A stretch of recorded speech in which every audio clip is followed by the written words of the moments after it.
কৃষক মুক্তি সংগ্ৰাম সমিতি আৰু ছাত্ৰ মুক্তি সংগ্ৰাম সমিতি মৰাণ আঞ্চলিক সমিতিৰ উদ্যোগত অসম চাহ মজদুৰ সংঘৰ মৰাণ শাখাৰ কাৰ্যালয়ত বিশিষ্ট সাংবাদিক বাছা বৰাৰ সভাপতিত্বত এখনি ৰাজহুৱা সভা অনুষ্ঠিত হয়।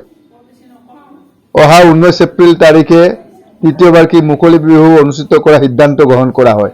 সমাজকৰ্মী সূৰ্য বৰগোহাঁই সভাপতি, বাছা বৰা কাৰ্যকৰী সভাপতি, শফিকুল ৰহমান আৰু চিৰঞ্জীৱ শইকীয়া যুটীয়া সম্পাদক লৈ এখনি শক্তিশালী উদযাপন সমিতি গঠন কৰা হয়।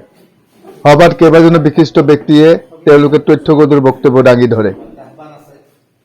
যিহেতু অসমে 19 ছেপ্টেম্বৰ তাৰিখে অসমীয়া হিয়াৰ আমঠু জুবিন গাৰ্গক আমি হেৰুৱাইছোঁ।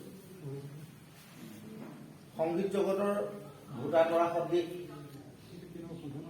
জুবিন গাৰ্গক হেৰুৱাই অসমীয়া জাতি বৰ্তমানো নিয়মান অৱস্থাত আছে।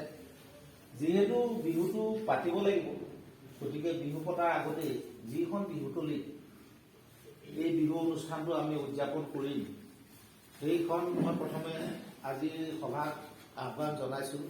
সেই ক্ষেত্ৰখনৰ নাম জুবিন গাৰ্গ সমন্বয় ক্ষেত্ৰ হিচাপে নামাকৰণ কৰিলে বেয়া নহয়। তাৰ দ্বিতীয় বিষয়টো মই ক'ব বিচাৰিছোঁ, খুব আড়ম্বৰপূৰ্ণভাৱে পাতিম নে আনুষ্ঠানিকতা ৰক্ষা কৰিয়েই আমি বিহুখন পাতিম, সেইটো সদনে আজি বিচাৰ কৰিব। ইতিমধ্যে নিৰ্ধাৰণ হৈছে, দুটা সময় দিছে, কোনটো সময়ত হ'লে ভাল হ'ব আৰু লগে লগে সময়ো খুব কম হ'ব। বহাগৰ 4-5 যদি অনুষ্ঠিত কৰিবলগীয়া হয়, ইফালে আৰ্থিকৰ কথাও আছে, টকা পইচাৰ কথা আছে। হয়তো এনেধৰণে চিন্তা চৰ্চা কৰিছে মই নাজানো। প্ৰথম বছৰ পতা অভিজ্ঞতাৰে তেখেতলোকে কেনেকৈ আগবাঢ়িব গোটেই বছৰ, আৰু নিশ্চয় পাতি গৈ থাকিলে ভুলবোৰ শুধৰাই গৈ নিজৰ অভিজ্ঞতাসকলৰ পৰা সেইখিনি আগবাঢ়িব পাৰিব। আৰু প্ৰধানকৈ আলোচনী সম্পৰ্কত কৈছে যে আলোচনী এখন উলিয়াব, কথাৰ নাম আছে, যিহেতু কৃষিৰ লগত দুটা সংগঠনে জড়িত। আৰু এই বিষয়টোৰ কাৰণে অকণমান যিসকলে দায়িত্ব লয় অনুষ্ঠিত কৰিবৰ কাৰণে ইতিমধ্যে আলোচনা বিলোচনা হৈছে, লগতে সমিতি গঠনো হৈ গৈছে। আমি কালি দুখন উপস্থিত আছিলোঁ, দুইখনতে আমি দায়িত্ব ল'ব লগা হৈছে। অন্যহাতে দৰা চিঙা বিহুখনো আছে, তাতো দায়িত্ব এটা আছে।